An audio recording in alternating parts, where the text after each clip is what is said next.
اسے مانتی ہے دنیا،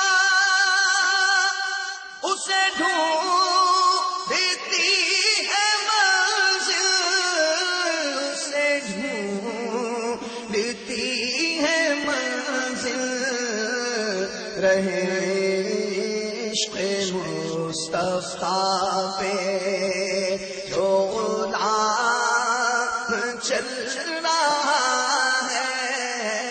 میرا نام صابر حسین ہے، میں پشاور پختونخوا سے تعلق رکھتا ہوں۔ میرا سوال یہ ہے پیر صاحب سے کہ غصے کا اور ٹینشن کا کوئی علاج بتائیں۔ غصہ اور ٹینشن یہ دونوں الگ الگ ہے۔ اگر یہ ٹینشن کے ذریعے غصہ آ بھی جاتا ہے لیکن بنیادی طور پہ یہ دونوں الگ چیزیں ہیں۔ ٹینشن مانے تفکرات، فکریں، ایک دم الجھن آ جائے نا، تو اب جتنی الجھن زیادہ ہوگی اتنا ٹینشن بڑا کہلائے گا۔ تو ٹینشن کا علاج ہمارے یہاں یہ کہتے ہیں جیسے آپ ٹینشن نہیں لینا۔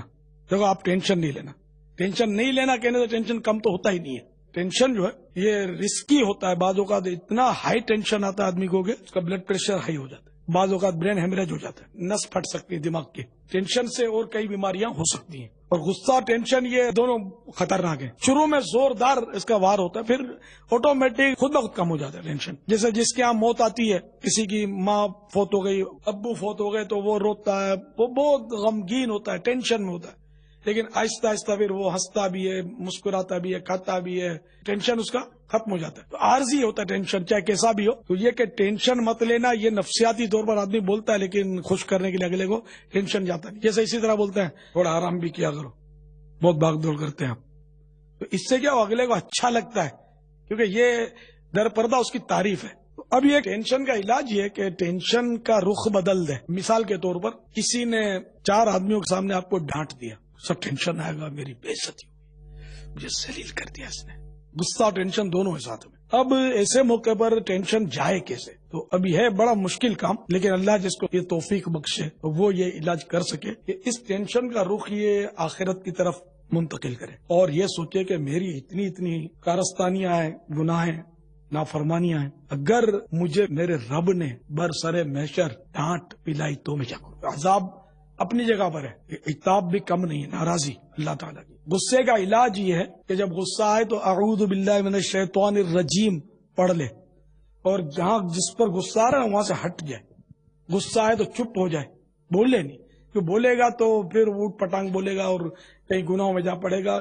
یہ حدیث پاک میں ہے کہ جہنم کا ایک دروازہ ان لوگوں کے لیے مخصوص ہے جن کا غصہ کسی گناہ کے بعد ہی ٹھنڈا ہوتا ہے۔ غصے میں گالی نکلے گی، ہاتھ اٹھے گا، تو اگر حد سے تجاوز کرے گا اور وہ گناہ میں پڑے گا تو پھر اس کے لیے جہنم کا وہ دروازہ ہے۔ تو اس لیے غصے کا علاج کرے، کھڑا ہے تو بیٹھ جائے، بیٹھا ہے تو لیٹ جائے، پھر بھی نہیں جا رہا تو زمین سے لپٹ جائے، چپٹ جائے، وضو کر لے، غصہ آئے تو انشاءاللہ اس سے بھی ٹھنڈا ہو جائے گا۔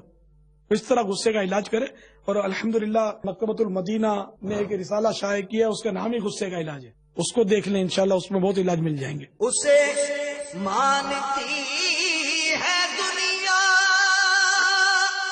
اسے ڈھونڈتی ہے منزل، اسے ڈھونڈتی ہے منزل، رہے عشق مصطفیٰ پہ جو غلام چل